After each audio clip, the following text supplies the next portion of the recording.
Here's your challenge. Name a franchise that's an original IP that has more movies in it than this one. That's what I thought.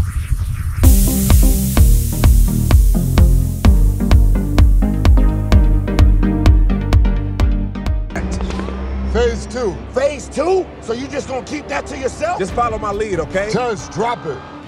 Bombs away. Split now.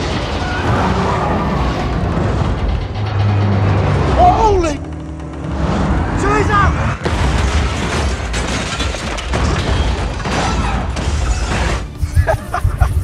The Fate of the Furious is the 8th movie in the Fast and Furious franchise. 16 years, 8 movies. Dom is back, but this time he's against his family. Oh no, what will happen? Here's 5 things you might want to know about the Fate of the Furious. Let's start here with this big old caution because it'll probably be the defining reason you either enjoy this movie or hate it. Reality is thrown out of the window here, as it is with all the recent Fast and Furious movies. That's the kind of movies this franchise wants to give us. These ridiculous, eye-rolling, crazy, throw physics out the window kind of movies. And you know what? I kind of enjoy it. Here's the reason, because I know what I'm in for, and the movie understands what it is, and it gives me what it is.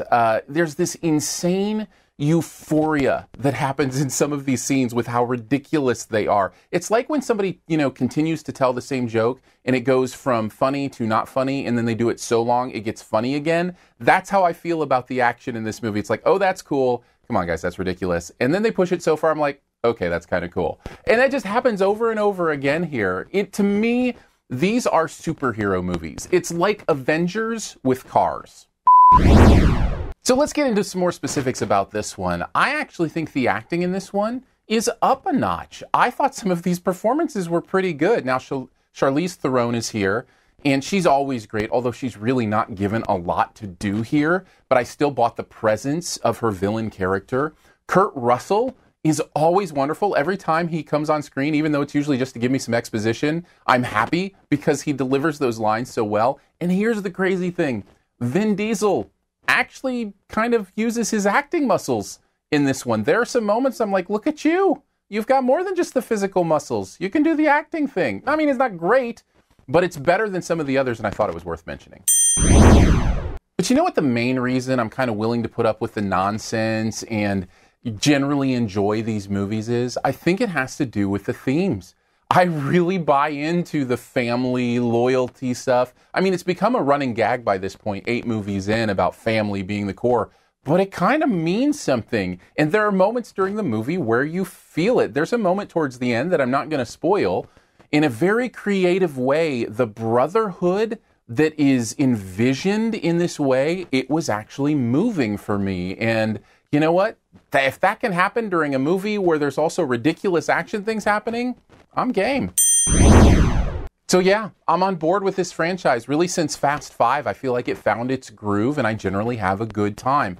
They're not perfect movies, though. Let me get some specifics of where this movie falls apart a little bit, aside from the eye-rolling action that might get to you. There's too many people here. This world's gotten too big. A little bit of the Ice Age effect, I call it. The Ice Age movies always added, 5 characters every movie, and all of a sudden it's like there's 30 of them. It feels that way a little bit here, and because of that, you don't get a real sense of each character's motivations, developments. They're just kind of pieces on the screen. As for that, they work just fine, but there's no connection to them like there are with maybe the main character or two. So there's just a little bit too much family here for us to invest in. And because of that, I also feel like the movie goes too long. Both of those things are kind of tied together. The other big negative for me, and we'll give this a caution because I don't know that it's a big deal for a lot of people, is I don't like the culture of these movies. And I've actually said this since the first one. They put an emphasis on prioritizing things in our culture that I wish were a little bit less of a priority.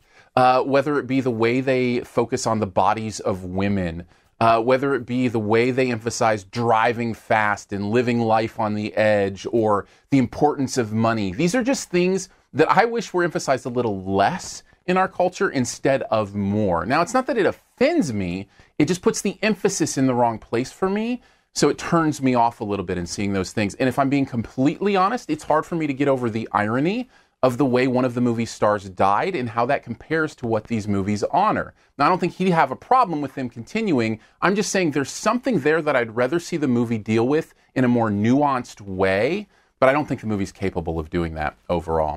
Overall, I feel like The Fate of the Furious is just another entry into the Fast and Furious franchise. Probably not as good as Fast 5 or even 7, but still solid enough that I gave it a B. Thanks for checking out this Your Movie Friend review. We'll get to the best ever challenge here in a bit. Before we do, I'd love for you to connect in various and different ways if you want to. We hang out on Twitter, have a good time there. Just search for Aaron Dicer. You can follow me there. Do a lot of polls, fun stuff. We also have a great time on the podcast. If you listen to podcasts, check out SiftPop if you don't mind. SiftPop. You can search for it in whatever podcast player you use. That would be awesome.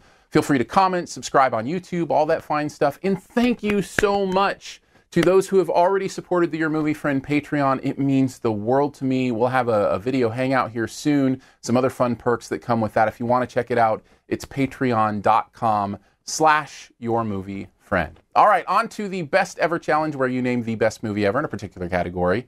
Also try to identify my choice. What is the best Vin Diesel movie ever? He's actually been in a few decent ones. Mine's an easy choice. My choice is the one that he's barely in. That makes a lot of sense, doesn't it? In fact, he's got like 3 words in the entire movie.